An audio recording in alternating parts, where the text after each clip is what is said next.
Board of School Directors, June 26, 1997. This meeting tonight is a special action meeting when we will vote on matters which have been previously discussed. This meeting is being videotaped for community cable channels. Individuals attending this meeting and intending to speak to the board should be aware that they are being videotaped. In order to meet the requirements of the Pennsylvania Sunshine Law, it is necessary to record the names of all citizens who speak to the board during the meeting. To assure compliance with this requirement, it is essential that those planning to address the board come to the microphone and state their name and address. Members of the audience are asked to limit their questions and comments to no more than 5 minutes. This limit will permit time for all those who wish to speak to the board to do so. Whenever members of the audience exceed this time limit, the board president may ask the individual to yield the microphone to the next speaker. And this is, as always, in reference to board policy 8344.2. I'd like to welcome each and every one of you this evening. We did start late, or we should have started at 8 o'clock. It is now 8:12 from where I'm sitting. And you need to know, as a matter of public record, Mrs. Dirksen, that we have been in executive session since 6 o'clock this evening for matters of personnel. So, at this time, would Dr. Clark, Pledge of Allegiance. Pledge allegiance to the flag of the United States of America and to the republic for which it stands, one nation, under God, indivisible, with liberty and justice for all.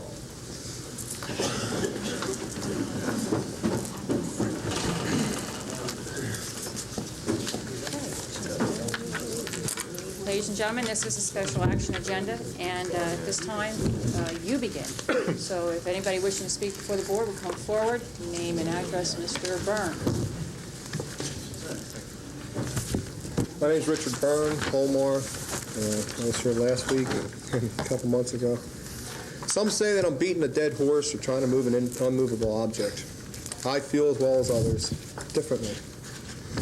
The issue here is probably insignificant to many in the district. However, it shows how a chosen few decide for many without regard to the total picture.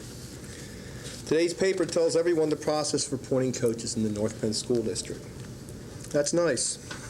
My question is, why didn't anyone at this meeting, board or administrator, know the answer before when the question was asked? I came here tonight to jump up and down about this stuff.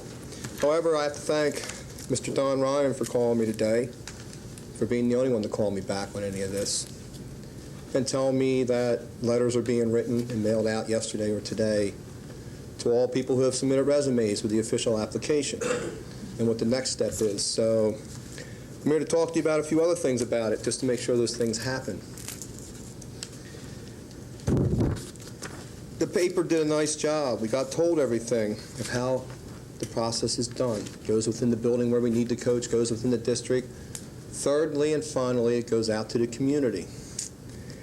I don't know, it's not an I, me, or situation, but I myself, and I hope others, really take exception to the community being the last resort for doing something with our children. I find it very disheartening. Much to Dr. Bose's perception of things from our last conversation on the phone, the community pays for all the paid positions within this district. The community should be the second thought around here for everything that happens. The first thought should be the children. Everything else and everyone else involved, teachers, school board members, paid administrators, secretaries, buses, should be last. Community should be second, and the children should always be first. And if everyone in this room and everyone in this community can always, no matter what their personal belief is, remember that, we'll get something done on this issue and every other issue in this room. It's not arrogance to be this way, it's a fact. Now the meetings, the paperwork's being sent out, and I've been told once the applications come back, interviews will be set up when an official application comes back. And then the recommendations will come to the board. The fall recommendations come in July. Does anyone know if the boys soccer coach has already been approved or found? That's a question I was hoping to get an answer for. Fall sports start practice August 1st, from what I understand. It's pretty late to put a coach in place, isn't it? July for an August program. Then the recommendations come in for the spring programs in August. It just, something doesn't quite set right here. I've been told that we put the spring in place in fall. We put the fall in place in the summer, but we put a football coach in place in January. What makes that program different than every other program that we're looking at right now with no coaches? You have no coaches for the girls' soccer program. They resigned. You have no coach for the boys' soccer program returning. Maybe they finally got one in. I don't know the answer to that. That's why I've asked. This board is committed to fair competition and bids for work in every area in this district. We want to upgrade our business computers. We want to update our curriculum. Yet, we don't care about updating the process for putting coaches in place. That's fine, or extra duty people. If that takes a back seat, that's fine. I myself find it, again, disheartening because my son's in 2nd grade. He had a great 1st grade teacher. And I'm sure he's going to have great teachers all along. But these people that are extracurricular, with our children, you have to excuse me, I broke a tooth. It's on my tongue. I can't talk right. And they're with our child almost as much as our parents are. They're in school all day. And then, for like the paper said, they can get a special relationship by being a teacher. That's fine. And they continue that education. But there's problems in place here. We put the girls' soccer program in place, 6, 7 years ago. Does anybody sitting on this board realize that up until this year there was 120 plus girls playing soccer in the North Penn School District? You didn't even have enough uniforms for half of them. Title IX has been talked about. I got educated on it this week. Spent a lot of time doing it. I made sure parents didn't go through with the filing grievances this year. And I'll continue to try and stop that because it doesn't look at just one sports program. It doesn't look at the girls' soccer sports program. It doesn't look at the boys. It takes both programs, puts them together and says, overall, are they equal? They count every softball and make sure that every basketball for girls and all that equipment equals out to what the boys have. If they have 500 pieces of equipment, the girls better have 500 pieces of equipment. If the boys are practicing at the high school and the girls are having to be bused somewhere for 5 or 6 different sports, that's wrong. If the fields that the boys are on are better than the girls for a large percentage and the girls' fields are lousy, that's wrong. If you have a 9th grade soccer program for boys at their school and the girls have to go to the high school, believe it or not, people, that's wrong. It's right here. That's wrong. They won't change it completely for one thing, but they're going to look close. In closing, I'll be following up with all the people I know who have applied and those who have applied through the school. I would appreciate if somebody would get everyone involved, every administrator, to stop moving at a snail's pace on this. This is the 20th century. A snail's pace is wrong. Thank God all the doctors involved in this process aren't looking for the cure for polio, because it would be a problem. Again, this is a small step to allow for fair competition, bidding, updating, should fit all the guidelines you want in place, and I hope we can work it out. Thank you. Mrs. Manuel, I have a question for Mr. Byrne, if I may, because I did not see the newspaper today, and I have not been advised as to what the process is for hiring coaches. Could you please inform the board what it says, Mr. Byrne? The process is they advertise within the building for each building's position first. If we don't get any resumes, then we advertise within the district. If the position is still unfilled, Mr. Ryan says the district does advertise elsewhere. There was a young lady, a woman who was a teacher in the North Penn School District. She's away on vacation. I haven't been able to ask her if I was allowed to say this, but I kind of think it shows the problem. If I was an athletic director or an administrator and I know a teacher who is a coach elsewhere on 2 different women's soccer programs was teaching in our school district at the high school, she had applied before, and for whatever reason she wasn't picked over a tennis coach and a social studies teacher who have no background in soccer, that's fine. But she did apply once. And if people in the community are standing up in a public meeting, jumping up and down, and they're getting press coverage, the best thing to do is pull the old resumes and say, are you still interested, just so I can shut these people up? But no one's done it. So something's wrong with the process. What do? Throw the paperwork out when it's over? Open it up year-round. Just keep collecting resumes. I've been told that the coaching positions are for 1 year, or is it for 2 years, 3? What's the contract? 1 year. Why should we stop accepting applications just because the position's filled? It's coming up again next year. Why wait till the last minute?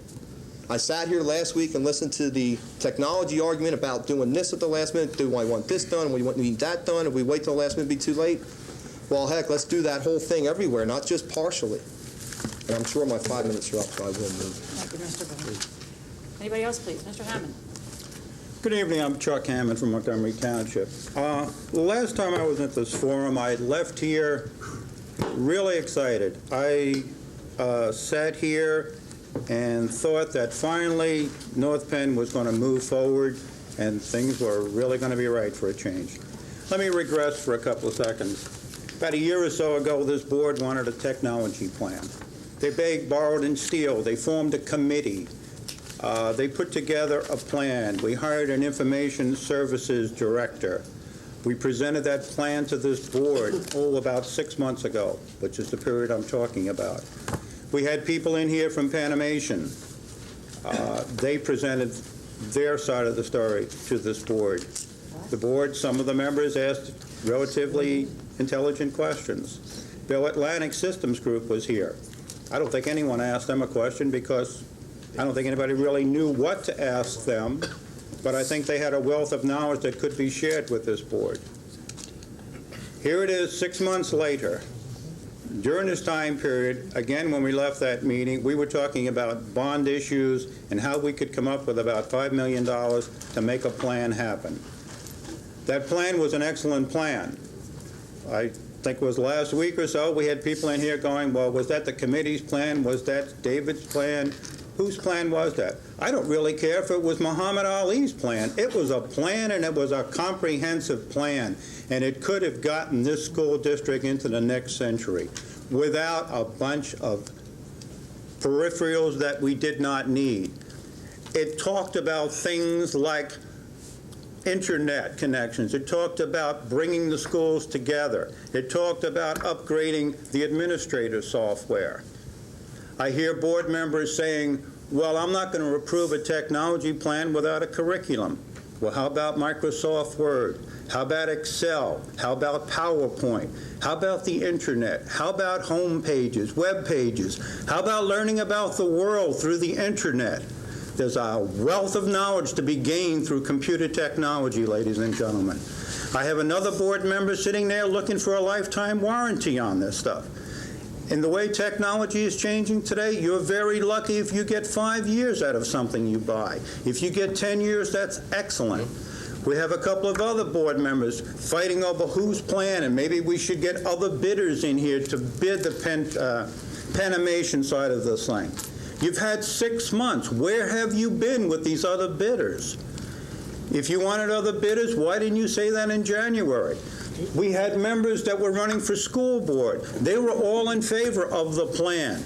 David's plan, if it be David's plan, my plan. I don't care whose plan. It was a plan, and it was comprehensive. All you people have to know about, you don't have to know about the bits and bytes of that. That's David's problem. That's your IS director's problem. All you have to know about is getting the money to do it. And that's what I want you people to do. This thing that you're talking about of taking $500,000 out of some kind of a slush fund is chump change. You're cutting the students in this district short, and shame on you. Thank you.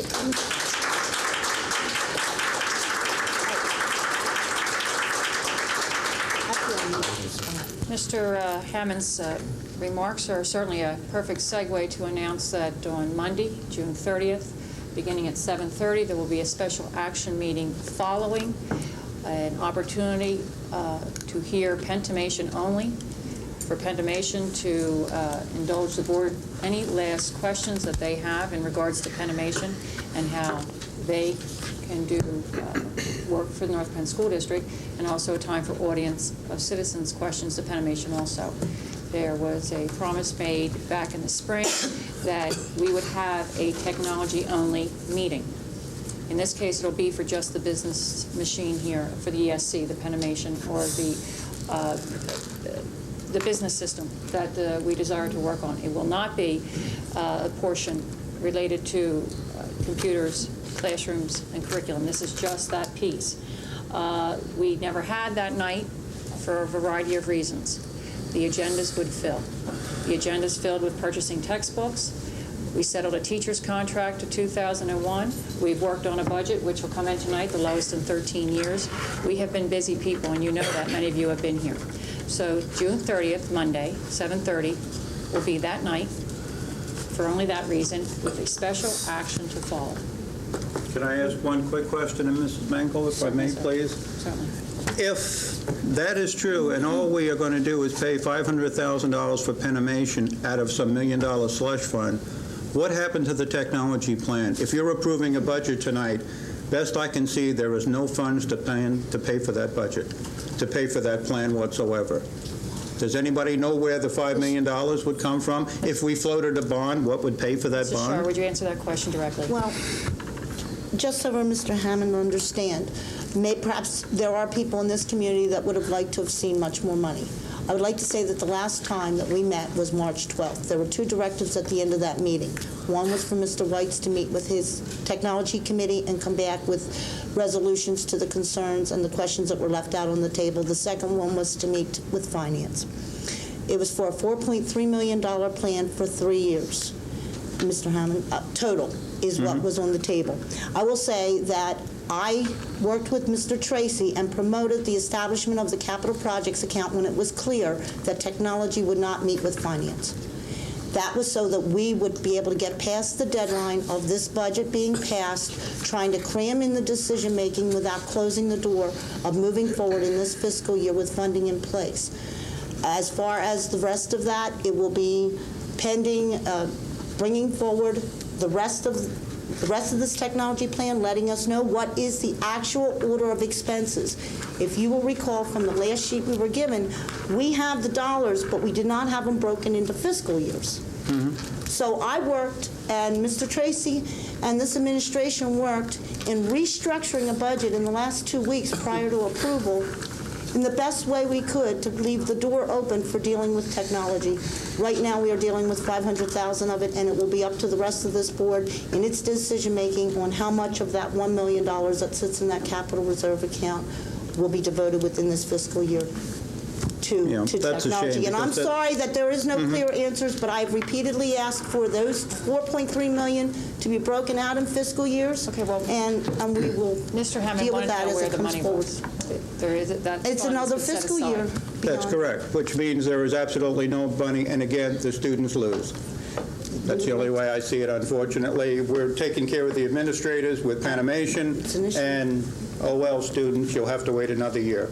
That's too No, bad. Mr. Hammond, there's still the balance of that fund to be. Mrs. Mango, $500,000 for the technology this district needs is nowhere near $500,000. I agree, but once Pentimation is purchased, there's balance in that fund to move ahead and into the, Right. start the spending in the area of $500,000. students. So I said, No, chump change. It has, within the capital projects of this fiscal year, but spending the money does not help if everything else isn't in place to utilize it in the classroom. So there are local access networks that have to be done, WANs that have to be done. That's correct. We could put these computers in place, but they're not going to be used to the performance unless the teachers or staff. So that's where technology needs to bring some order as to how can we, as quickly as possible, but productively, bring those computers in line in the classroom. And I think you have 100% in agreement that one of our biggest concerns is all the money keeps getting pumped into business and administration use, and we seem to be getting further and further away from having the dollars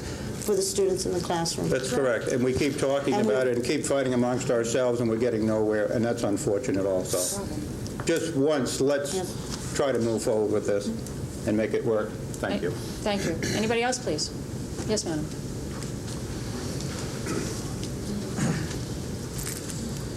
Hi, my name is Donna Ziegenfuss, North Wales, and I'm here also to talk about technology.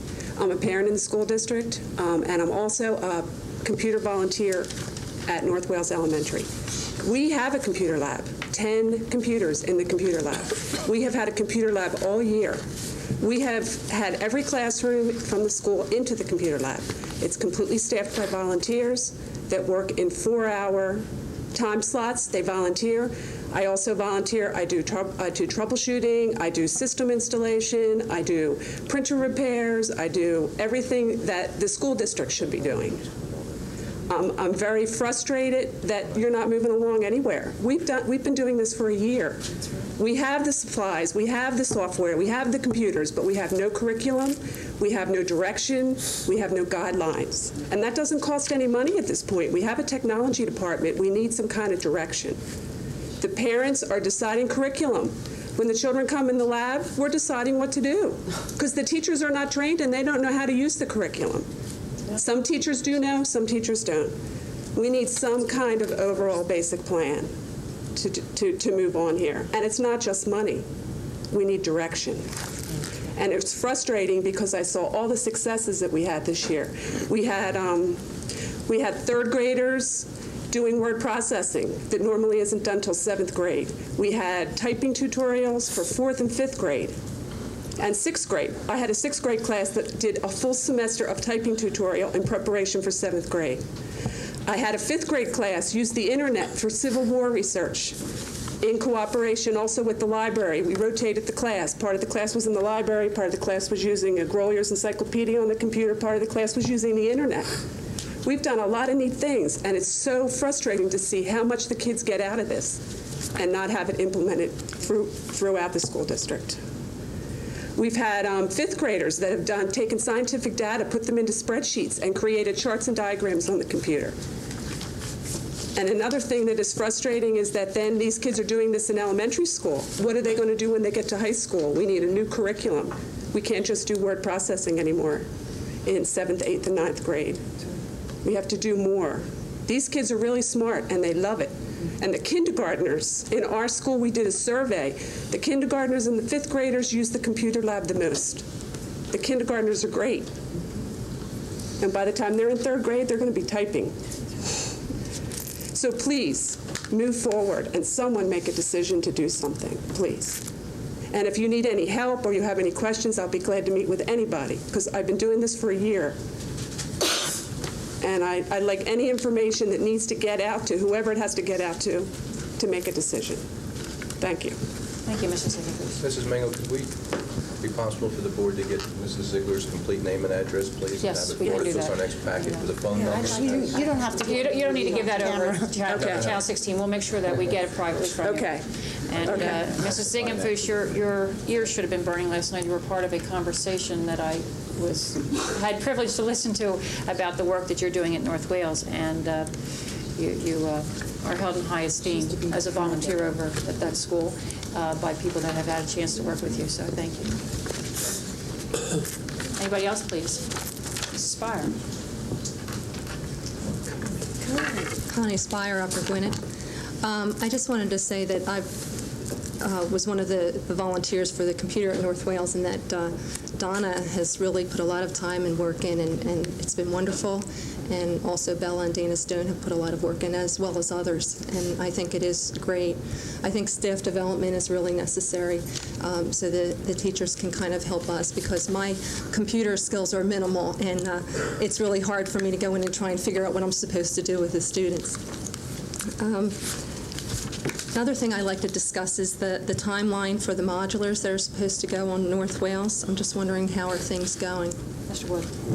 We're awarding bids this evening, and we have been assured by the manufacturer they'll be coming out of Nanico Combs in Bearville, Delaware, that we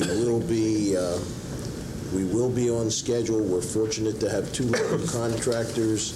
A contractor out of North Wales will be doing North Wales and Montgomery, and Walter Brucker out of Dublin, a contractor that we've used in the past. As a matter of fact, the contractor that did this building will be doing doing Nash and Inglewood. Okay. So we're encouraged. As far as the timeline goes, does it look like we're going to be ready for the opening of school? It does. Have any alternate plans been made for the special ed students? We just felt that we did not have to do that yet. The first units that are coming off of the production line will be the 3 units for North Wales. We've worked out that agreement between the two contractors, and the North Wales contractor will get their units first, and we'll put those in place and then go from there into the others. Is there any negative or downside to putting or looking for an alternate plan now, just in the event that we will need it? I mean, would it hurt to look It for one? probably wouldn't hurt. What it does is, it has a tendency to give the contractor an escape valve. I would rather keep the pressure on the contractor, and by maybe mid-July, late July, begin to look where we are. I mean, we don't see a problem at this point. But we will, if we see a problem, we will certainly come up with a contingency plan. I wouldn't think a contractor would need to be told about a contingency plan, would they? Well, as we talk about it here and share it with the board, because it would be public information, it's not something that can be done in an executive session.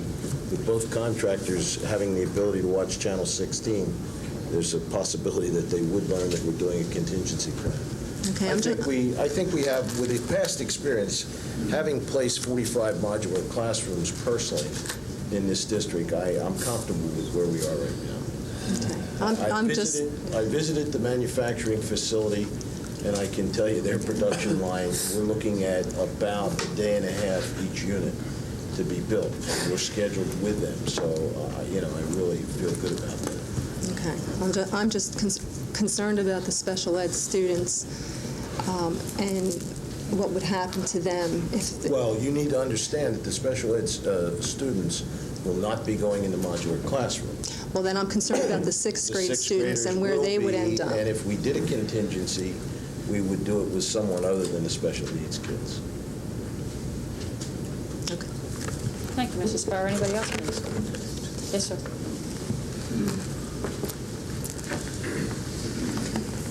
Vince Rapinski, Talmadge Township.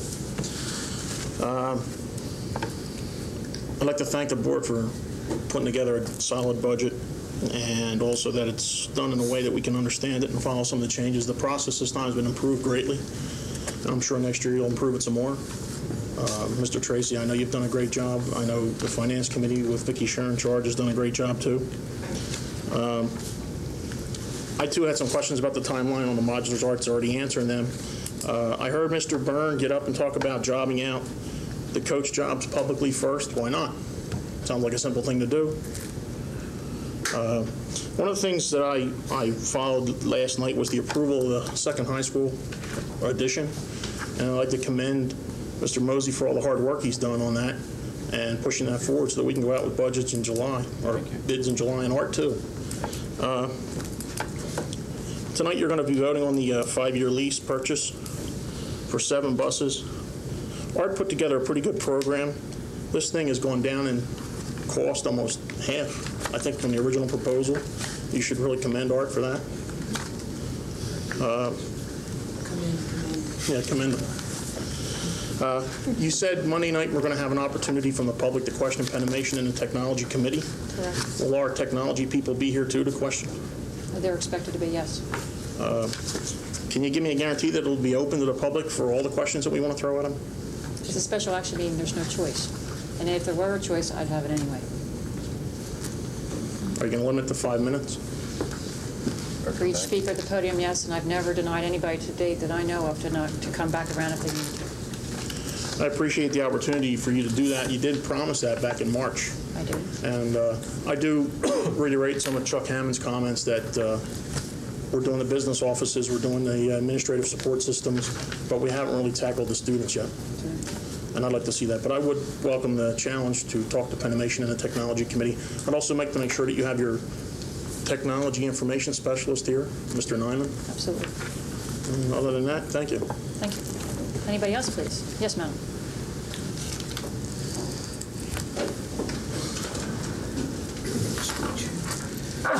Bless you.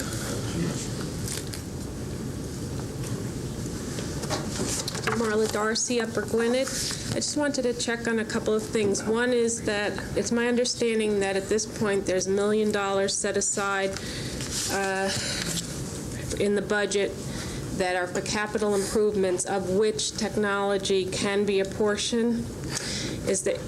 Or is that $1 million being set aside specifically for all capital improvements in technology? That fund is there, and those purchases are a decision of the board. I mean, that comes down to 9 individuals. My wish with that $1 million is that we fix the business machine operation here in some fashion or another, and that the balance of those monies be used to place technology directly into the hands of the children. That would be my wish. Okay, is there any kind of overall consensus of the board that that $1 million at the very minimum will be solely for capital improvements in technology? I've never heard anything to the contrary. That technology was not the lead necessary purchase of and use of that money. I've never heard any other capital project brought forward. Mm-hmm. Okay, and at this point in the budget, the number of teachers that we've been talking about is still the same, the 13.5, and it stands the same, the 5 special ed, okay. And just to ask again, has there been any question after analysis of the statistics and numbers that were brought forward about the necessity for more reading personnel? Has anybody looked at those sheets that were public information that were garnered from the district? That you need more reading people, that we're not servicing the children enough? I think this board took that information, and if they read it, that is, that would be on their own time, their own leisure. Any recommendations for positions like that have to come forward from the administration. There's never been a recommendation. There's not a recommendation made to that us. comes down in terms of hiring more teachers. This way, we would expect any kind of a recommendation like that being based on need that would be brought to our attention by the administration. Okay, that's all well and good, but if there's a recognition of need brought to your attention through concerned citizens, then that's just ignored? I mean... No, it's not ignored. We would expect to see that complemented by area of expertise that we certainly expect to come from people we pay to provide just that. Right, so if the information came from the district at the request of myself or any citizen, and it was brought to your attention that there's a need for more reading personnel, and you were given the sheets that showed that, isn't there some kind of follow-up for the board? I mean, we're talking about the welfare of the children and their reading, so it's not a game whether the administrators ask first or last. The administrators are also being told to cut in areas that it's hurting them to cut in. I mean, they know the realities of the budget, but the reality is that we have many, many children in this district that are not being serviced in reading, in remedial reading, that need to be helped. And I think that should be a firm commitment. As liaison to curriculum, may I respond, please? Because I did follow through on that handout. And I met with Dr. Hassler in regards to that. And I've also followed up with a conversation with the supervisor of reading, Dr. Terozzi. And, oh, I'm sorry, maybe my mic's not on. And there has never been a recommendation since, we went through the reading review. We've just purchased $1 million in new textbooks. We have a new reading curriculum in place, and teachers who served on that committee have assured me, and I believe Mr. Allen was in on some of those meetings as well, that this new curriculum is going to go much further to assist those children in our classrooms that may demonstrate the need for supplemental help. The new curriculum does more to enhance those children with a reading problem in the classroom than ever before. Subsequent to your handout, Mrs. Darcy, I met with Dr. Hassler. Dr. Hassler said it was not his position at the time to recommend the hiring of any more reading specialists that appear in the budget, which I don't believe is a change from last year's at all, unless Dr. Bose, you know something different to the conversation I had Dr. Hassler. I think, if you'd like to respond at this time, that would probably be in order. But, as liaison to the Language Arts Reading Review, I am very confident. I think I've been one of the more boisterous board members in regards to language arts and the need for good, solid reading programs. And I'm confident that this board has made a very, very good decision with the curriculum that we have chosen. It was not chosen by the board. It was chosen by the individuals who served in the year-long review process. That was teachers. There were parents in on that. And I think what Mrs. Darcy may want to consider is the same thing that I'm considering, and that is to wait. And let's give the new curriculum a year to be in place. Let's give our students a year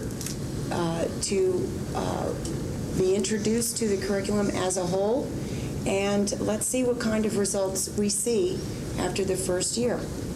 And I really think that it's an unjust situation to insinuate that we have, such a lousy reading program. I'm not insinuating anything. I'm telling you that we do not have enough remedial. I am not insinuating. I am telling you that there are not enough remedial reading people.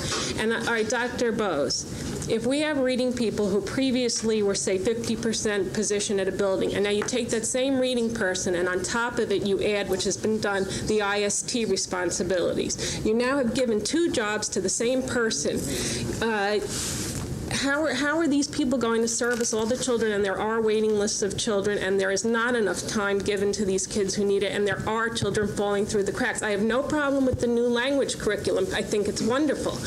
I think that you have teachers in classes that have a lot of ways to split themselves already. I think that children who are really in need are not going to get the help they need just from the classroom teacher. I'm not criticizing the language arts program. I think the materials, I've looked them over, they look very good. That's a separate subject. I'm talking about the kids that need the one-on-one help. What's going to happen with them?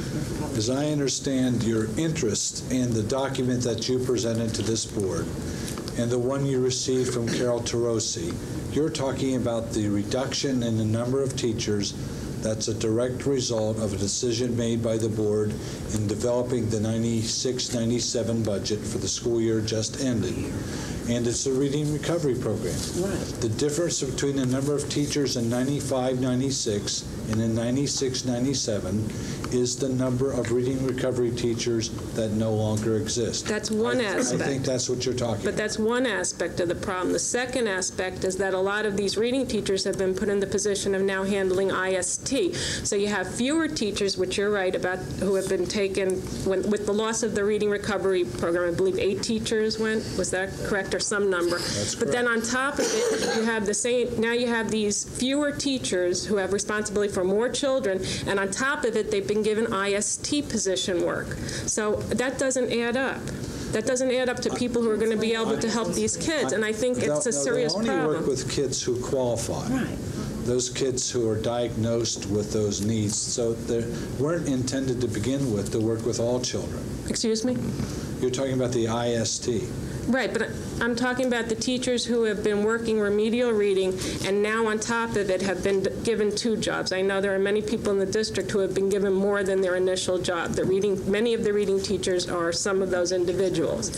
So how are they supposed to split themselves so many ways on top of the fact that we have 8 fewer reading professionals? Mrs. Darcy, North Penn has more reading teachers in the elementary schools per pupil than any other school district in Montgomery Township except, I think, 3. Are there children on waiting lists waiting to be diagnosed and helped, or is every child There are who children needs help? on waiting lists for a number of programs, special education, math help, as well as reading. And there's a summer reading program that didn't exist last year. For those parents who have first graders who they believe should do better in reading, there is an opportunity now operating for parents to place those kids in a summer school now ongoing. But there is obviously a financial consequence that this has for any school district. And as I said before, in Montgomery County, I know of only 2 or 3 other school districts that have more reading teachers in the elementary schools on a per pupil basis than do we. So there's already a significant investment. I understand you have philosophical differences with this board about reading recovery, which is the only explanation I can give to you as to why there are more reading teachers, why there were more reading teachers last year than there are this past 95, 96, then 96, 97. I keep forgetting the school year just ended. Just the last comment, though. I think on some things you don't have room to play with, and I think that that's wonderful that we have more reading personnel per student. But when you're talking about back to basics and kids not scoring well and understanding and doing well, every child needs to start with a good reading foundation, or else you've already disqualified a child from succeeding as well as another child in this world. And I just think, I'm sure sure that as an educator, you must agree that there shouldn't be kids on waiting lists for reading in the early grades because they're losing precious time. I agree that if I had my way and there were no limit to resources, that all classrooms would have no more than 10 kids. All kids that had any kind of developmental problem, whether it was in reading or math, would have special tutors. But I know that has a cost, and a community has to decide what its priorities are and what's a reasonable cost to bear to provide those additional or extraordinary services. Obviously, educators would say there's never enough. Okay, thank you, Mr. Jones. Anybody else, please? Mr. Byrne, I have to do first time people. Yes.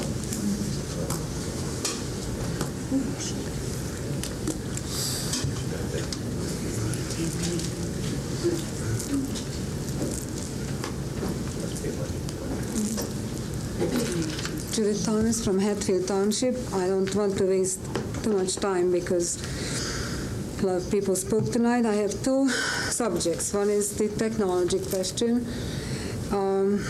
I have been following the recent school board meetings from a distance, mainly from the newspaper and on television, and sometimes you can see better if you have a perspective. And I think for those of us who are frustrated with the process, maybe we'll appreciate my analogy with the story of Cinderella.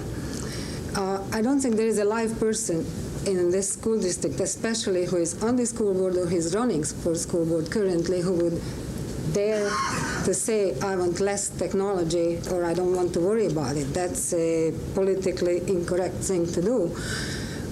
Just like Cinderella's stepmother never told her that she couldn't go to the ball. But yeah, sure, you can go to the bar, but first you have to wash the windows, you have to do the floors, first you have to dress your stepsisters, and the whole evening went by and Cinderella was still not at the ball, and only a miracle helped her to get there. And I see the same thing with this technology, saying, yeah, we all want it, but, and made-up problems seem to be standing in the way. So just think about it.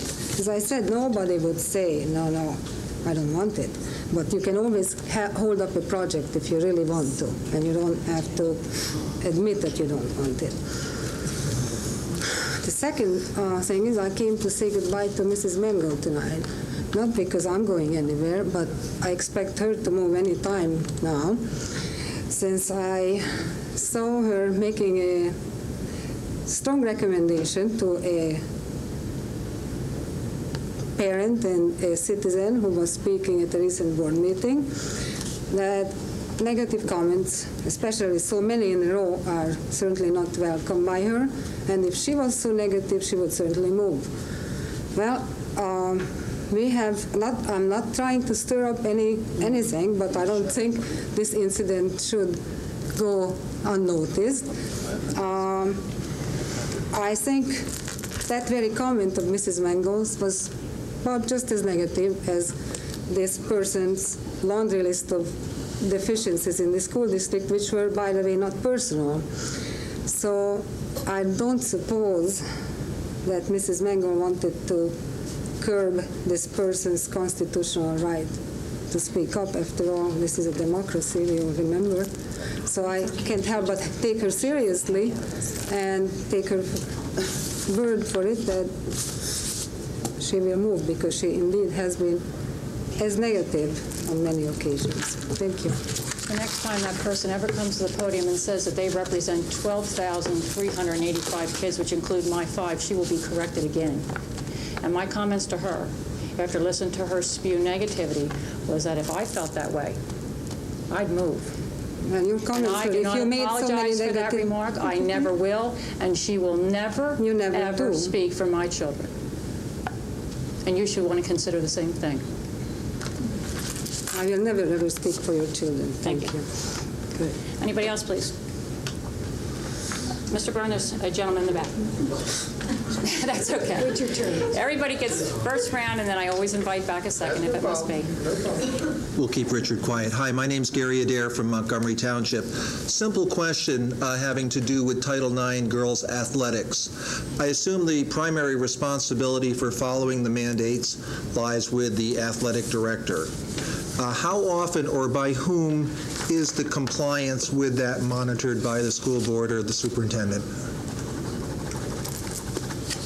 As recently as this past school year, we did a self-audit of our Title IX obligations, and Dr. Miller conducted that for us. Not only is she, in addition to being our Director of Human Resources, she is an attorney by training. She's a woman with an interest in equity and equal opportunity, and she's a former principal who understands the dynamics of sponsoring a sophisticated interscholastic athletic program. So I'll allow her to answer the question. We reviewed our athletic program earlier in the year, Mr. Adair, and met with the principals, and we talked about the programs that we had, and we wanted to review to make sure that if we needed a program, that we would begin to work on those programs, and we are still in the process of doing that. Is that an open process, or who would we address if we had concerns? If you have concerns, you may feel free to call me, and we will certainly address those, if that helps you. If you're the point person on, then I know who. Please feel free to call me. Thanks. Excuse me, Dr. Miller, in your review earlier this year, was there a final finding that in document form that was produced? We are not yet finished, Mrs. Krieger. You're not finished? No, with we it? are not finished, and we hope to certainly be finished in the fall of the next school year. We are still working on that. And it takes a lot of time. would you be following the same format per se that the Department of Education Civil Rights Division would follow in the assessment of our sports programs and all of the same things that they consider when they come in to do? Yes, we're following the federal law, Title IX, and we are working with our attorneys as well to make sure that we are doing that appropriately. Interesting. Thank you. Thank you, Mr. Adair. Anybody else, please? Madam. Very interesting. Hi, I'm Bobby Adair, Montgomery Township. Just to follow up on that, I noticed on the agenda here tonight you are doing an award of a bid for some very nice equipment to go into the high school.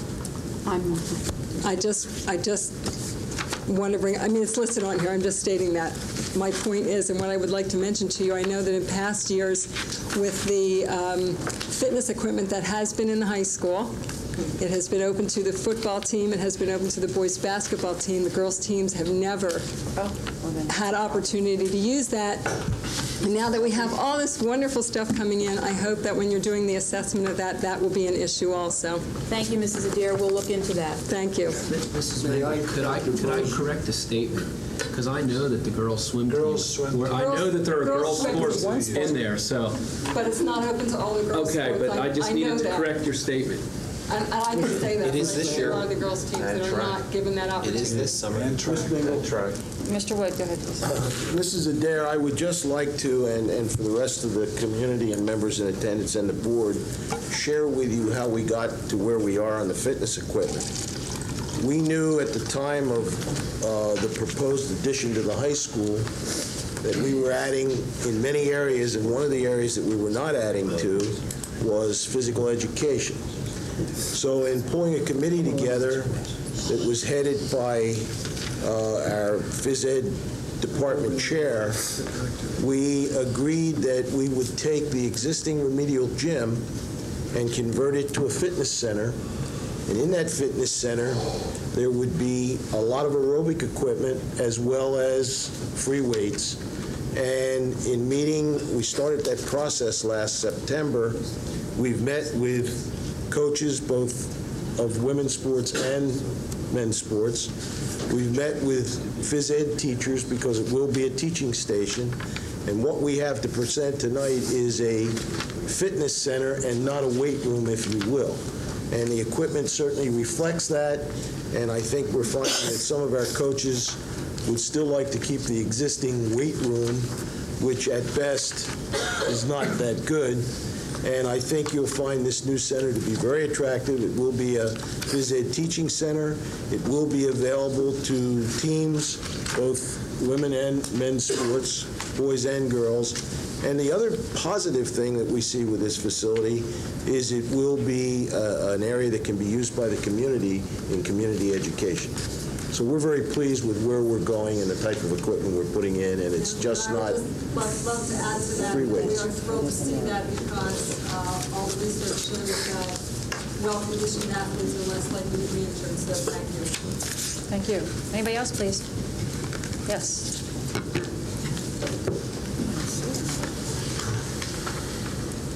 Oh, it's under.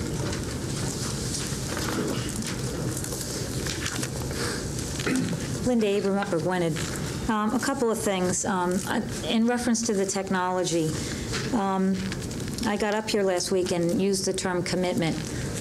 And I guess for the budget that we're looking at tonight, we are talking about a rather small piece of the puzzle for what the district needs. I mean, that may be my own opinion. I think it's shared by many people, but I mentioned that there are many districts around us who have spent millions of dollars on technology, and we're looking at our children possibly receiving the benefit of up to $500,000. Am I correct in saying that in this budget for next year, when we get this building straightened out, we may be looking at $500,000 for our children to directly benefit from technology? In the balance of that account, of that fund or thereabouts. Okay.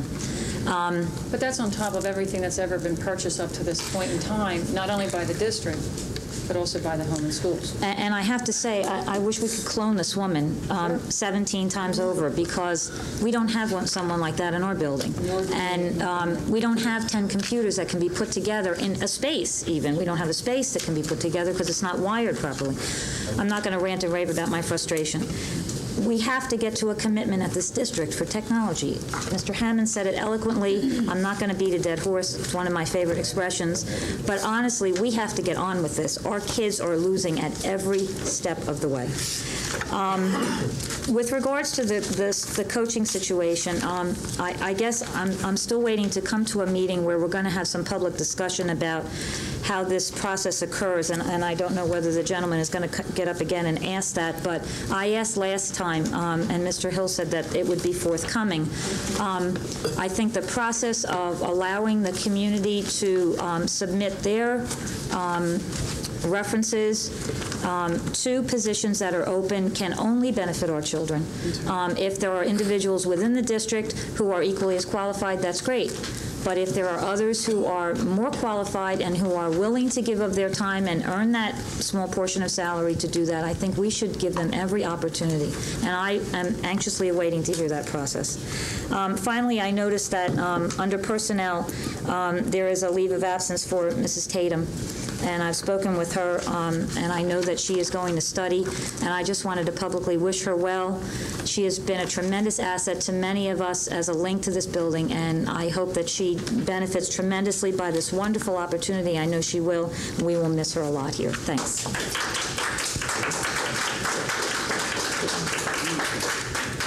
Mrs. Abrams, thank you. And as far as a meeting that'll come forward, hopefully, on an agenda, will be those matters of hiring coaches. As Mr. Hill had said, would be forthcoming. I would hope to assign that.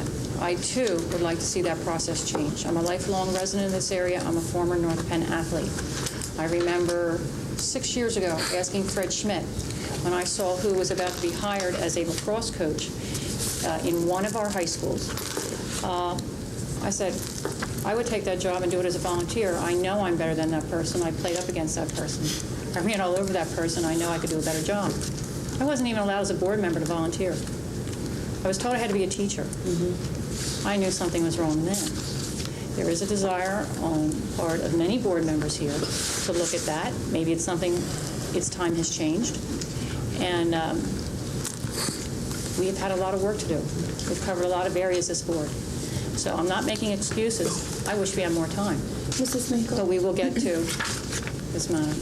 Mrs. Finkel, would it be proper under other business this evening for a motion to be made to just simply open the process up to a more public process, allowing members of the community to apply at the same time that the internal employees learn of the vacancies? I think before anything is opened up, we need to know exactly. The board needs to be educated exactly what we're doing, the calendar of when hirings are done. This was discussed by Mr. Hill and myself, that we need to be fully educated as to how this happens. This is the first time that this area of North Penn is now being challenged, and it's appropriate. No, I understand. And then But let's get everybody on the same page, and then we make change from there. I'm just saying, I think it was pretty well defined in the paper about what the process is, what the policy has been, and who's involved with that. So if there's a majority of board members that feel that it would be appropriate to assure these people, I mean, some of these people have been here 3-4 times, and they keep coming back and saying, where's the movement on it? So if it would appease them for us to make a motion and pass to allow that to be opened up to a more public process of application, for application only, then the board can take a look at the policy or the procedure for hiring. That's an internal thing. Would that be proper, Mr. Dooley? Don Hill wrote a note. Don Hill wrote a note about the process and asking for an explanation. That goes out to the board tomorrow. It's a memo that we asked Dr. Miller to write. She has, and it's fairly consistent with the reporter's article as I read it today. That goes out to the board tomorrow. We have sent an ad to the local newspaper. I don't know when it will run, but it's been sent inviting the general public to apply. We will also identify the 3 times a year before each of the major seasons, fall, winter, and spring, when we will consider applicants for the jobs that we seek to fill. So that has been done, or is in the works of being done. The board will get that memorandum tomorrow with the usual Friday delivery, and that's pursuant to Don Hill's request, the note that I received when I got back to the office this week. Excuse me? Came out of the officers' meeting also. Yes, and that was discussed with the board president and vice president as well, as recently as, when did we meet? Yesterday? Yesterday. So those things are happening, and you'll see as early as tomorrow that report, and I don't know when. Mr. Weir, do you know when the ad will run in the newspaper? I discussed that with Dr. Miller late this afternoon. I think she's eager to speak. The ad will be placed in the paper on Friday and Saturday.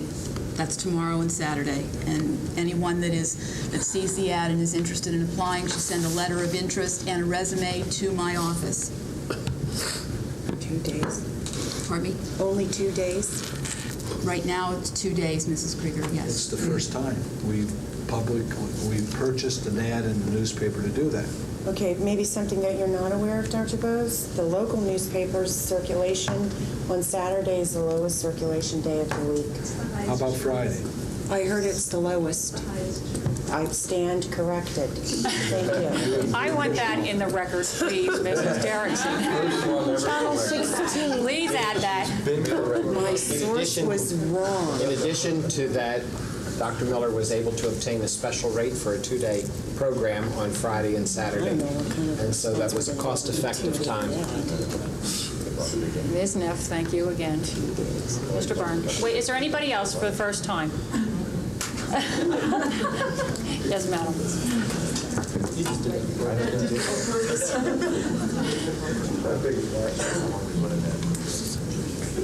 Lori Shifkins from Montgomery County. In addition to talking about the hiring process for coaches of all sports, I'd also like to know what the process is for a parent who has a concern. I have personally had a concern regarding the girls' soccer and some problems that have occurred during this past year, and I was told that I had to speak with Dr. Ryan, which I had done the previous year, to no avail. I found out that that I could talk to Dr. Hassler and left a message for him. I was told by one of the secretarial staff that I could not talk to Dr. Hassler. I needed to go back and talk to Doc Ryan. had explained that I had spoken to him and not felt that I had received any resolve. After much discussion, or shall I really say argument with the secretary, she was at least willing to take a message and told me that he would get back to me the following Monday. That was about 8 or 9 weeks ago. I am still waiting for that phone call, and I've not received it. So what is the process if you speak to someone in administration, such as Doc Ryan, feel that you haven't accomplished anything? What is truly the next level that a parent can take, someone in the community? I'm not sure what your issue is, and I wouldn't suggest that we discuss it publicly if it's a private, personal, confidential issue. But let me give you an example. I remember about 5 years ago a controversy in my high school about who the starting quarterback should be. So the parents who called me, who had sons who wanted to be a quarterback, obviously had a concern, is generally expressed something like this: the coach doesn't like my son, therefore he's not getting a fair break. The coach likes the other kid better, therefore my son's not getting a fair break. So it's a simple analogy, but my point is, until I know what you're talking about, and if it's confidential, call me. I don't know how to answer your question. Sometimes parents say, I have a concern, who can I talk to? And what they mean is, I want it done my way, and when will it be done? I'm not suggesting in any way, shape, or form that's what you mean, but that's my analogy, because I went through that over not only who was the starting quarterback, but who got cut from the cheerleading squad, who got cut from the basketball squad, where there are cuts because of the nature of the sport and the number of athletes involved. So sometimes when people say, I have a concern, what they really mean is an embarrassing situation, is I think my son or daughter got a raw deal, and what can I do to reverse that? So I would encourage you, as soon as tomorrow, to call me. You can reach me through the general school district telephone number. I'll answer your question directly or see that it gets answered. Well, I appreciate that, and as a businesswoman, I can appreciate situations like that would occur. However, no one has given me the opportunity to even ask what my concern is. That's what and that is my biggest concern. And I know that I am not the only parent who has wanted to call and speak with Dr. Hassler in regard to several issues that are not child-specific. These are sport-specific. So although I certainly appreciate what you've told me, and I'm sure that Dr. Hassler and Doc Ryan get a lot of those types of questions, they don't know what the question or concern is until they at least give someone the opportunity to hear that concern. We'll make arrangements to do that when you call tomorrow. Thank you. Thank you, Mr. Schiff. Anybody else, please, first time? Ladies?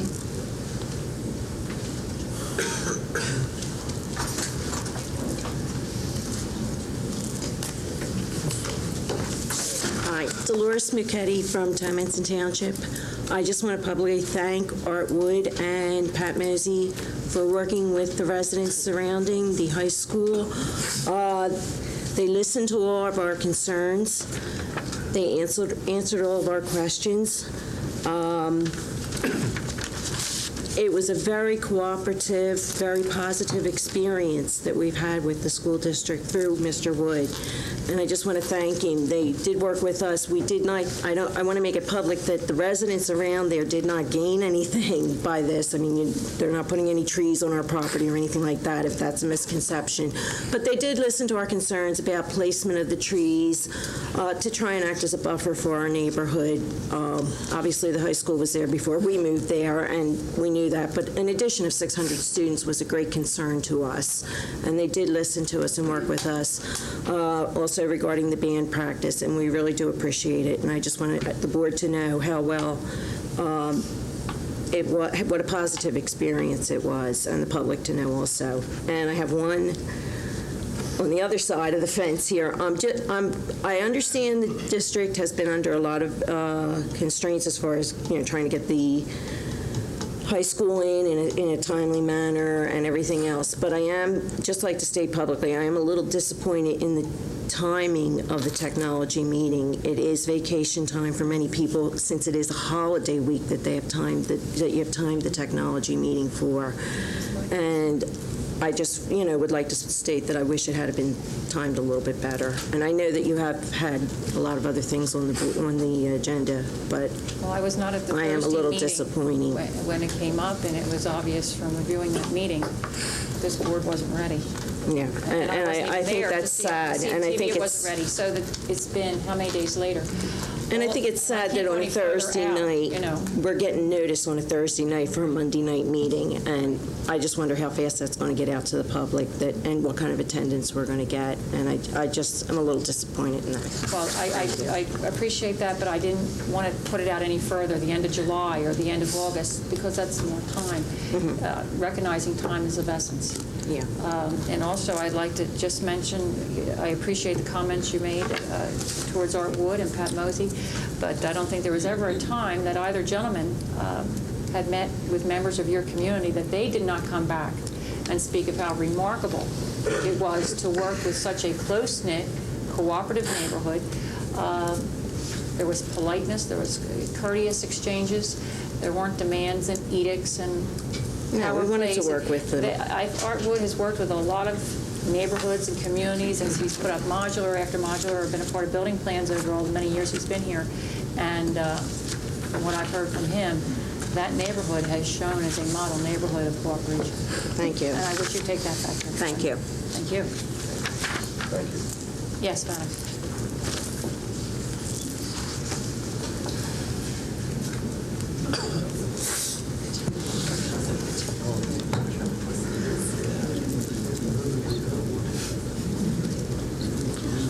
Jenny Collins, Tomlinson. I'll be brief. I read the Philadelphia Inquirer, and I read about other school districts and their budgets, and North Penn is going up the lowest from what I've been reading. Other ones are like 7 mills and 13 mills, and I think one was 22 mills. And it is something to be proud of, I guess. And but if the kids are losing, it's not as good. And I'd like to recommend that if possible, you put more money in the budget for technology, even if you have to raise the mills a little bit now. Mr. Tracy implied previously that the millage will go up tremendously next budget year due to recurring expenses that we have no control over and can't cut back on. And if we try to add extra millage for technology next year, it might be harder and put a greater burden on the residents. So if you would consider adding more money to the budget for technology now.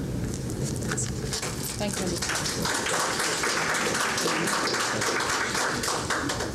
Anybody else, please? First time?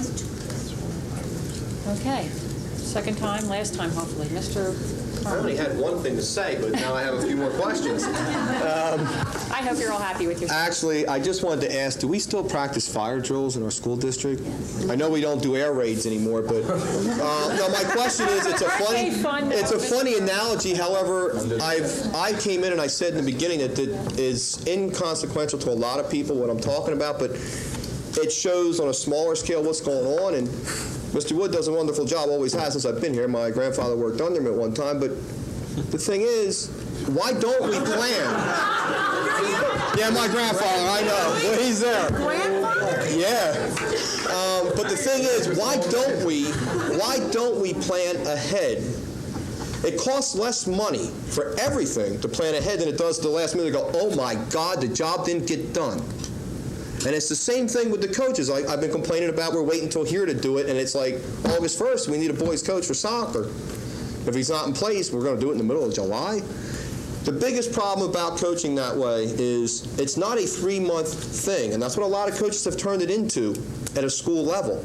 I do it 12 months a year on a volunteer level. These people, just the girls' soccer program, in the 7 years it's been in existence, you've paid well over $50,000 in coaches for extra duty pay. What's this 3-month job? It's great to have a 10-week job and make $5 grand a year off of it. That's tremendous for extra pay. I'd love to have it. The thing is, I only came up and asked that question because, like I said, it was on a small scale, but I really had a problem. The process fairly matches what was in the paper. Why is it so hard to tell me the process, or anybody the process? What is the exact process then, if it fairly much matches what's in the paper? I don't understand. If you read it in the paper and I said that it follows that. Fair, no. I understood what's in the paper, and then you said, well, I've sent a memo to the school board. You'll get it tomorrow in your Friday packet, and it fairly much matches what's in the paper. What's fairly much? Is there something missing? Is there a step missing that we need to know about? I'd like to know. That's a play on words. It's exactly as it was in the paper. That's fine. Okay. I'm very exact when I come up to talk like this. That's all I'm trying to find out. I recognize that. Thank you. Thank you, Mr. Byrne. Anybody else, please? Mr. Hammond. Real quick, Chuck Hammond again from Montgomery Township. This Monday night meeting, I believe you stated was strictly about Panimation, correct? Yes. I think some people have the misconception this is about technology. It's basically talking about the office software product that we're getting for the administrators. So don't be misled that it's technology. That's what the subject is about. And the second point, I neglected to do this earlier, and since this will probably be my last board meeting for a while, I would like to publicly thank an employee of this district that I feel has done an awful lot for myself and for the community. And Judy Clark, we're going to miss you very much, and thank you for being Judy. Okay.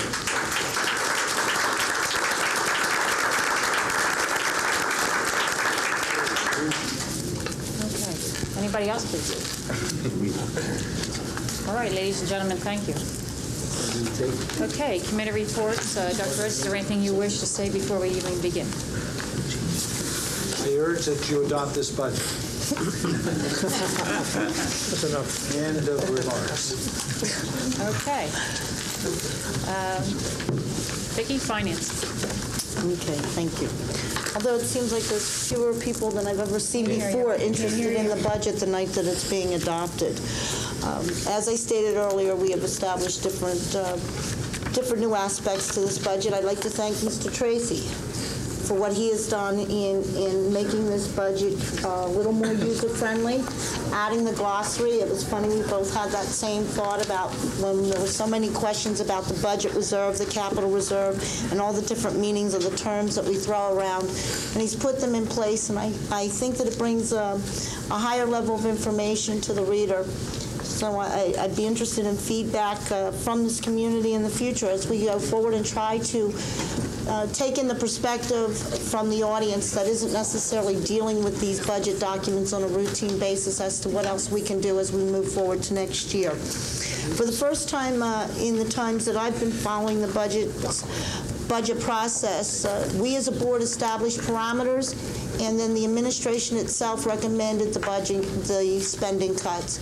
And I think that the credit needs to be given to Dr. Bose and the administration for having worked together with this board as we work to restructure this budget and prepare for not only this year but also next year in showing the leadership necessary and for this community to understand that, no, while it may not have been easy for this administration to recommend budget cuts, they certainly had room within the confines of the dollars of this budget to decide and evaluate the spending areas that would do the least amount of deliver the least amount of pain, let's say, put it that way, as far as student services. There are different board members that sit here that may have liked to have seen different line items removed as opposed to some of those that have been recommended for cuts. You've heard of all debate, TV specialists, newsletters, etc., and other dollars. But I believe that we have a sound budget document, and as we move forward into the fiscal year, my only warning would be for the board to give thought to the list of items that are listed for the budget reserve, and those pending items reconsider that while this may be a different package than the fund balance, the same philosophy and effects still hold true.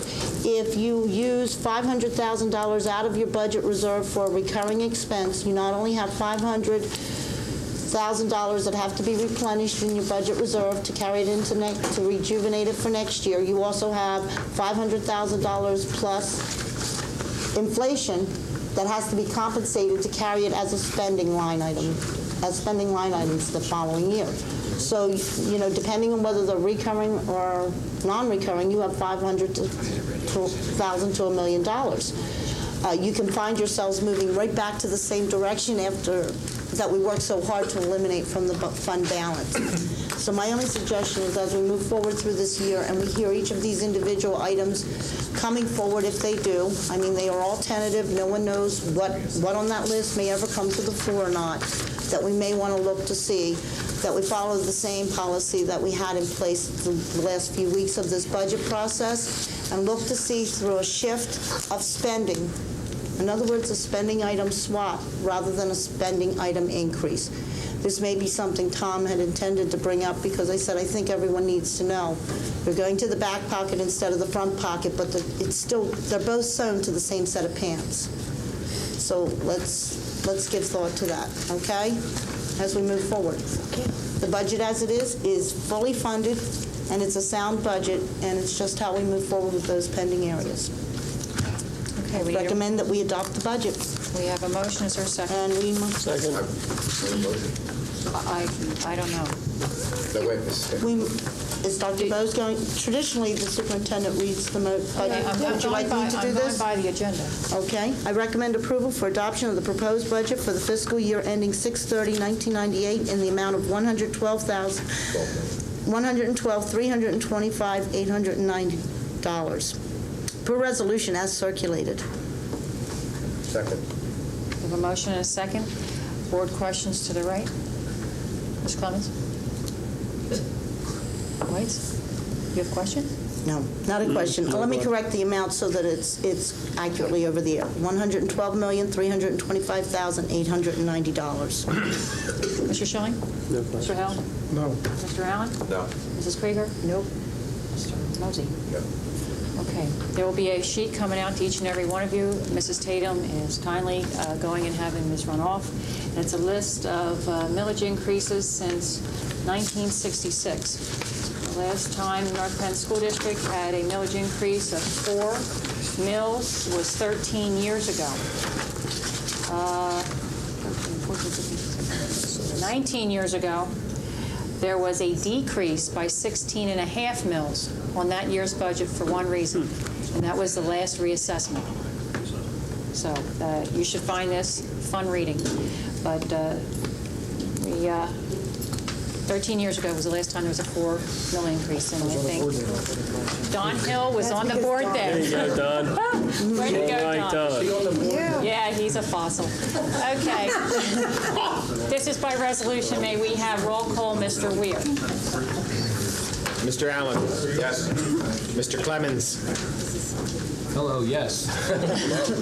Mr. Hill? Yes. Mrs. Krieger? Yes. Mr. Mosey? Yes. Mrs. Scher? Yes. Mr. Schilling? Yes. Mr. Whites? Yes. Ms. Mingle? Yes. We have 9 voting yes. And say that's my first budget. Well, there we go. 9 another- voting yes there's on a another- budget. this is Considering these personalities, it's hard to believe we have technology unanimous? problems. Don't you agree, Mr. Hammond? You betcha. Thank you. We understand. The first budget I've witnessed supported by unanimous There you go. approval in many years. In a long time. First unanimous board vote in a long time on the budget is correct. Okay. I'm going to read the total Go ahead, millage. continue. Total millage to be levied, however, the budget does represent a 4.0 mill increase for this community. Recommend approval of the tax rate of 282.5 mills for the fiscal year ending 6/30/1998 per resolution as circulated. So moved. Second. Motion by Mosey, second by Krieger. Board questions to the left. Mr. Mosey. No question. Round. No. To the right. All in favor of resolution, roll call, Mr. Weir. Mr. Allen? Yes. Mr. Clemens? Yes. Mr. Hill? Yes. Mrs. Krieger? Yes. Mr. Mosey? Yes. Mrs. Scher? Yes. Mr. Schilling? Yes. Mr. Whites? Yes. Ms. Mingle? Yes. Again, I have 9 voting yes. We're all getting scared, aren't we? It's like group therapy. Okay. Continue, Mrs. If I Go ahead. just one comment. Last year, when we had the budget, we had a 14.9 mil increase. I said that we had done an adequate job and not a good job. And I think with Mrs. Sharon, of course, with Mr. Help, Mr. Tracy, and of course, Mr. Wood's input and expertise, I feel very comfortable with this budget this year. We've done a better job, and let's hope we can do a better job next year. Okay. Is are nice comments. You continue with motions? Especially considering we were all in reactionary mode for these last few weeks. Okay, our final motion related to the budget is perfunctory in nature. Recommend approval of a real estate transfer tax resolution providing for a 1% tax upon transfer of an interest property. Please understand this is not a new tax for any of our listening audience. So moved. Motion by Mosey. Any a second? Second. Second by Clemens. Questions to the right, Mr. Clemens? No questions. Side? No questions. To the left? Resolution, Mr. Weir? Mr. Clemens? Yes. Mr. Hill? Yes. Mrs. Krieger? Yes. Mr. Mosey? Yes. Mrs. Scher? Yes. Mr. Schilling? Yes. Mr. Weitz? Yes. Mr. Allen? Yes. Ms. Mingle? Yes. Again, I have 9 voting yes. Okay. Very good. Well, folks, as board president, I'm very encouraged. I thank each and every one of you for your participation and the cooperation on this budget.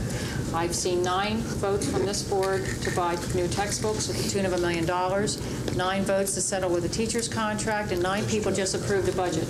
Considering the 9 personalities here, that's incredible. And I'm encouraging everybody, all 9 board members, to come with the same spirit and attitude on June 30th. Let's move ahead on technology, as we were encouraged to do tonight by the audience.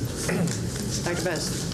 I don't know if Mr. Tracy... I don't think the next recommendation would generate as much excitement, but it is a recommendation for the board to approve, as per item 91-97, 2 contracts for discrete trial training in the amounts of $38,720 and $45,300. These are programs for special education. So moved.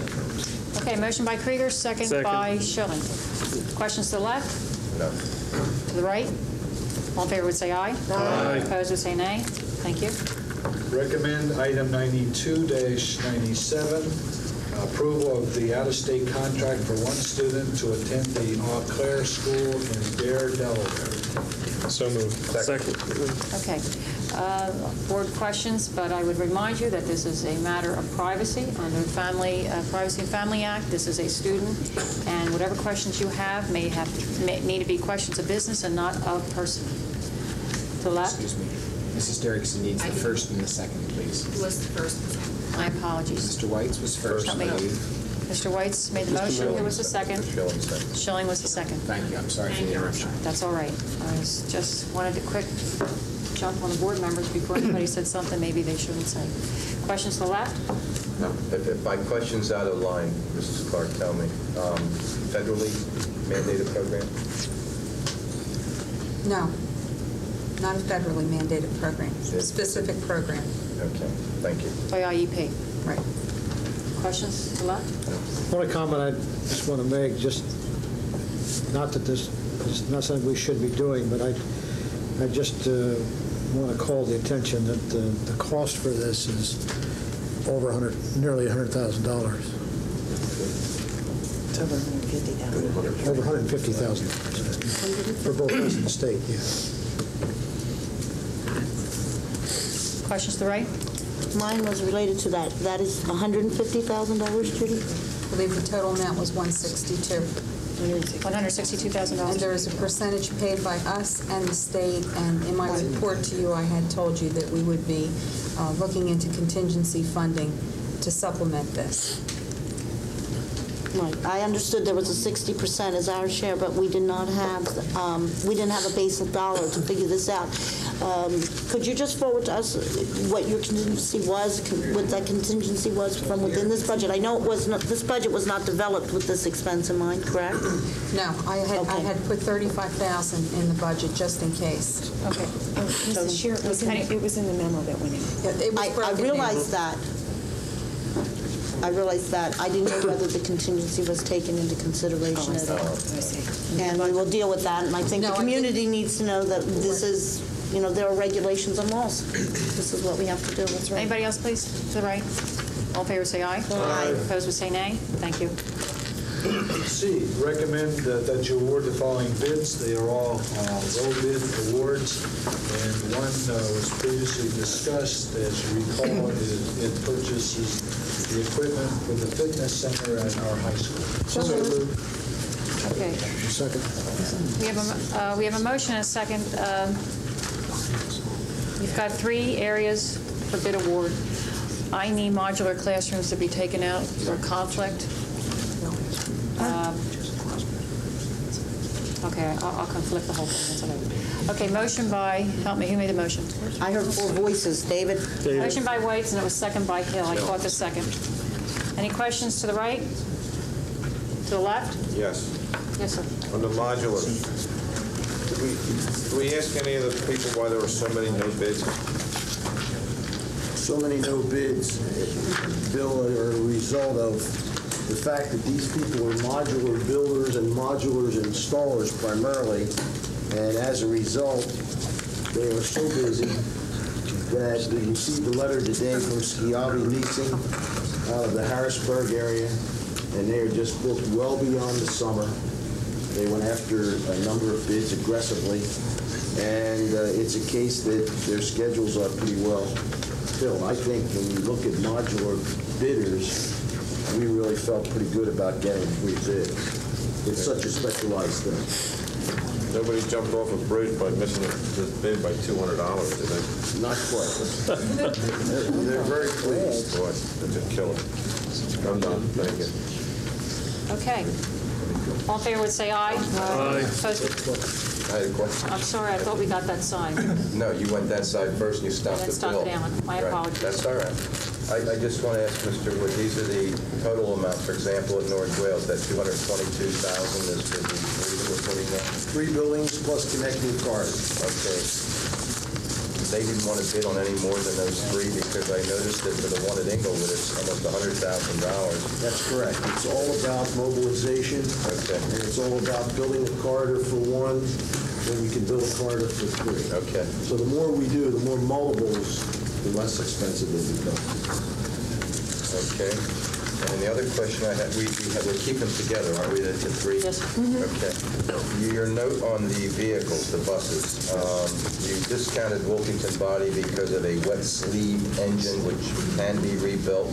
That's right. And they were not recommending what type of engine were they recommending, and what is a wet sleeve engine? Tom couldn't help it. I asked Tom earlier, he says, I don't know. I told you how to do it. Throwaways versus rebuilds. Right. Is that what it is? It's an engine block that allows you to take the sleeves out and re-sleeve it and put new pistons and rings in.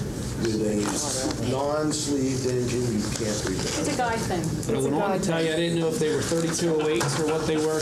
Yeah, I know. And I lost you on that. I know you did. I think you're all in the weeds. Are the questions over? Yes, thank you. All in favor say aye. Aye. Opposed say nay. Thank you. Is that a 9-0 vote? No, it's an 8 vote I with abstain. 1 abstain. I already gave you my abstention Yes, paper. but Thank you. for Mrs. Derrickson, 1 abstention. 1 abstention. And I have filed my paper with the board secretary. Item 93-97 is an item to approve the extension of the current contract with Ryder Transportation Services for the transportation of all non-public school students for fiscal years 1997-98 and 1998-99. Costs for these services are set forth in the attached document. Second. Motion by Hill, second by Mosey. Questions to the right. Mr. Clemens. That side? To the left? Mr. Krieger? And Dr. Bose, what is the reason for the 2-year agreement? Is that something that was stipulated in the negotiations with Ryder? No, we had It's not a requirement. we're coming off a 3-year. Oh, okay. 3-year had the right to extend 2. Oh, okay. And we typically agreed on the price. Okay, thank you. And it was I thought it was. Yes. I thought it was. Mr. Mosey? Any questions? No.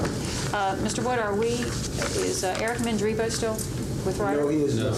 He is not. When did he leave? He has left them about March of this past year. And he left for another position in sales. Okay. Well, we do a lot of thanking ourselves, but I think that we've had a remarkable relationship with Ryder, and he was largely the reason. The gentleman running it now is one of our ex-employees who went to Ryder when he was bumped out through seniority. Can you name him? Who is he? Yeah. Oh. Norm. Norm. I can't. Norm. Cheers. You know Norm's last name? I hope Norm isn't watching. He probably is. this is a lot of firsts tonight. Sharice stood corrected tonight. And Yeah. now, first time I can remember him not being able to answer a question or forgetting a name. Yeah, but can he remember Richard Burns' grandfather's name? That's right. I remember a lot of his grandfather. All in favor, say aye. Gail wants to tell our man's name. Oh, no. All opposed would say nay. For the record? You're right. Norm Birdhouse. That's Birdhouse. That's what Thank you, Mrs. Tatum. Okay, Dr. Bose. Personnel. I would recommend that you leave all the personnel items and point out to you that it includes resignations found on BA-4 and the addendum, two of them, BA-4 and BA-5, which provide for an unpaid leave of absence for Gail Tatum.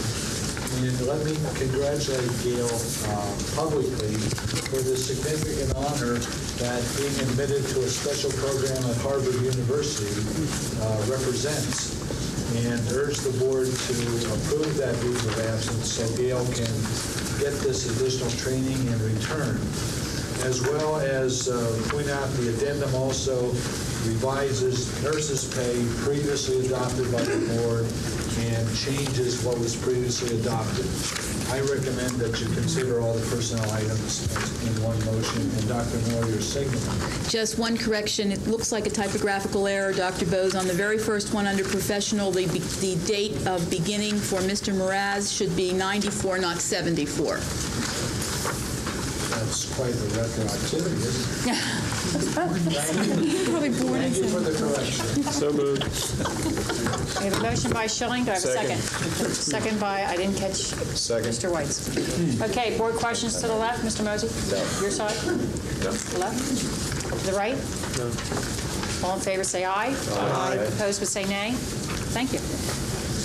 Recommendation F is a special action the board is considering, and I recommend approval of an appointment agreement with Arthur Wood effective July 1, 1997.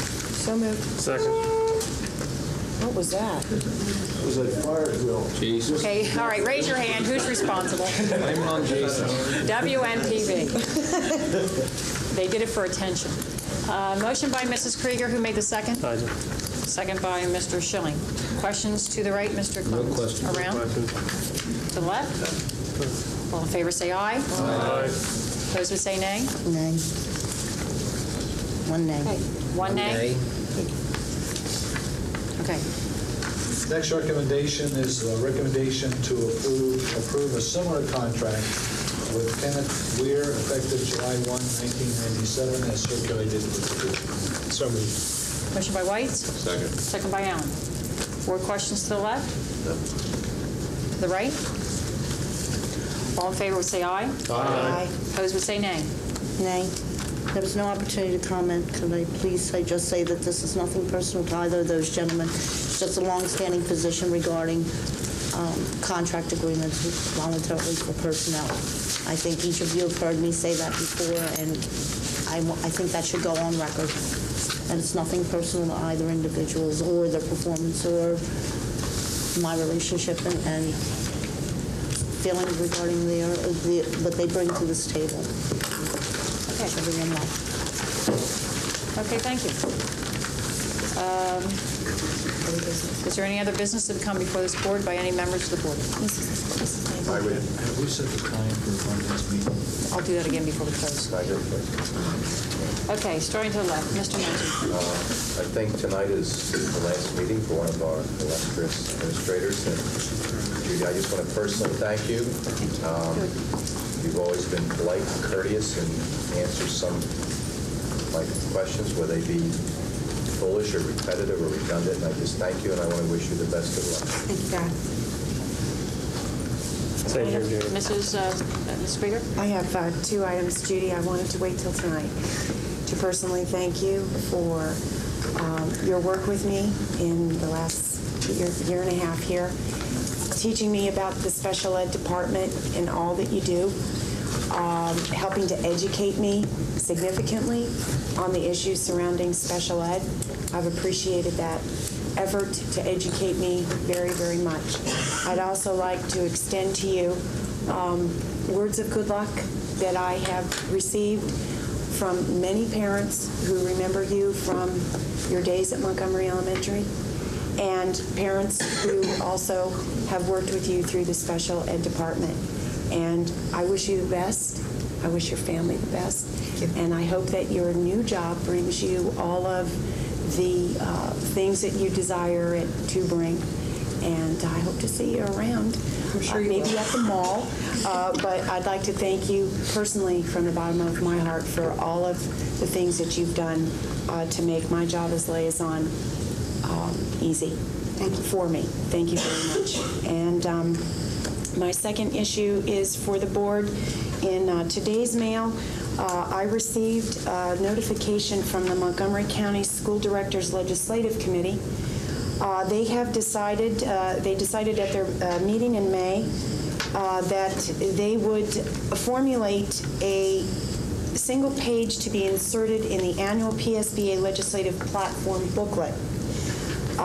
They are asking for any responses or changes that we as a school district may wish to submit to them, and that it be submitted to them no later than July the 21st. I've brought it here tonight, and Mr. Weir, I'd like to know if you could please Xerox this and have it in the packets to all the board members tomorrow. And perhaps if there is anybody who wishes to discuss this with me, or just drop a note, if you have any questions about it, if you have any concerns about any of the platform issues that they have listed for the 97-98 school year, or the legislative priorities for 1997-98, I'd appreciate your input on here, because there are some things listed here that I'd just like to hear from the board members, see how you feel about it, and see how you feel about their legislative priority and platforms for 97-98. Thank you. This will be in the packet tomorrow. Thank you. Anybody else? That's all. Anybody else here? There was Mr. Whites. Yes, I do. In light of all the comments that we've heard here tonight, I'd like to suggest that the board come forward with a date this coming Monday night for a complete evening of discussion about the technology plan, technology in general, but give the public the evening that they have been asking for and commit to that date on Monday night. I think we can do that. Mr. Weitz, are you asking for a full presentation, not just what we're being asked now, not just the business and student accounting services, but the whole plan that you submitted to us in March? Yes. Another technology-only evening, yes. That's great. Yes. Also, and whatever results have come out or have come forward from that meeting you had with the principals. Any update on that? There is documentation about those meetings also. Let's work towards that on Monday night. Is that included? It leads into David, so it's just as well that it went past to him. But unfortunately, I will not be able to make this Monday meeting. I will not be here. I would like to thank Mr. Nyman for helping me as I've, in the last few days, recognizing that I wouldn't be here for this very long-awaited meeting that was requested as of the March 12th. He did, however, assist me in some degree, but there's two other issues that I'd like to have acknowledged. One is that with the maintenance agreement, I know it's been mocked here a little tonight, that service arrangement and a commitment from Penimation to support the system. I have heard in the recent communication from Mr. Nyman that he has secured a document that guarantees that ensures us that Penimation will improve that system should the board elect to use it, and that they would guarantee to support the system for a minimum of 10 years. Correct, Mr. Nyman? I said that we were in conversation with Penimation to get a document like that. But I did receive a memo in my packet from Penimation. I don't know what you've received. Oh, okay. I don't know what you've actually been given. Right. I've received it 10 years. Okay, then you haven't perhaps received a copy of that. Maybe you should. You will have additional documents in your distribution tomorrow. Okay. Well, that one at least was answered since we last had our discussion last Thursday. However, I would like to have our board at least allow our solicitor to review the level of the spending requests that were brought forward to us last Thursday. And while there may be some that see it as dragging your feet on bidding, I've sat through the history of Penimations, and this district has once before ended up with quite an uncomfortable situation.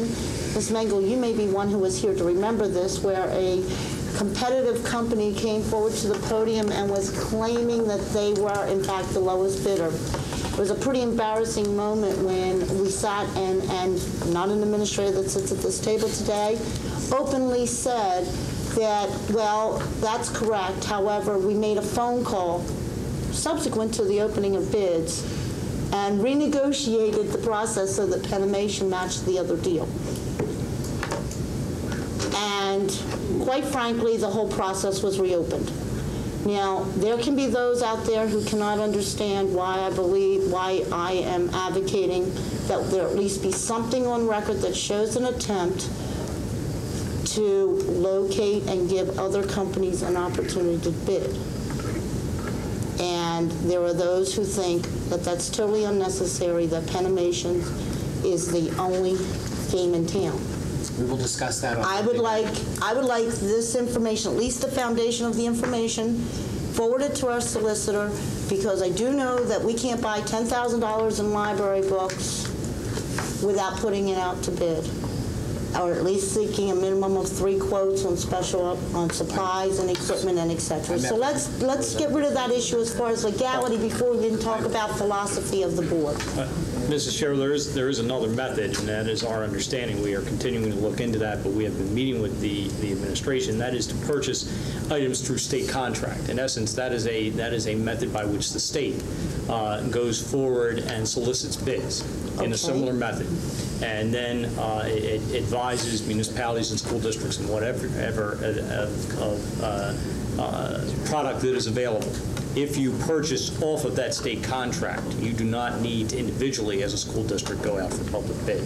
It's my understanding that that is the method that is being pursued at this time, and that is the course that is being recommended to the board. As such, that will comply with law, provided, and we have met with the administration, provided that each item being purchased is being purchased through the state contract. And does that matter as a package? Do you have the option of whether you do that? You have a complete option, but the limit, the $10,000 limit that you indicated, I mean, you can buy some things through state contract, and you can bid other things privately as a school district. You have every right to do so. We will explain on Monday. That would be good to have that clarified so that we're not responsible. All hardware purchases are from the state bid. I will provide you that documentation in the distribution tomorrow. I met with Mr. Dooley and Mr. Bartle today to review that document in preparation for distribution to you. Well, just so at least we're seeking the advisement for our own cover and deal with software and maintenance. We have heard your concerns. Thank you. Okay, thank you. Okay. Mr. Clemens, you were the last one. Any comments? Anything you wish to add? Motion to adjourn. Second. Oh, I'm sorry. Sorry. I always thought that was my right. I don't know. Force a habit. What'd you say, Mrs. Cole? Nothing. No. I know what your bet is. So I'm going to break it. You're going to lose. You owe somebody a sandwich. I just want to say that I have had a very strange life here as a board member at North Penn. But I can always say and have said that you have always been the most kindest person to me of all the employees, of all the people in this district. And I'm going to miss you as a professional, competent, bright woman that has added an incredible dimension to this cabinet. And I'm going to miss you as somebody I felt was my friend. Unless you were kidding me. But I am going to miss you professionally, and I'm going to miss you as a person. And I can honestly say that I appreciate you and I love you. Thank you, Donna.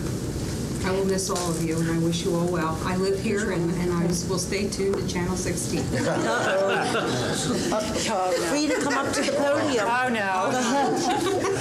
Just to see what we say about you when you leave, right? Right. Thank you. Mr. Clemens, may I have a motion to adjourn? So moved. Second.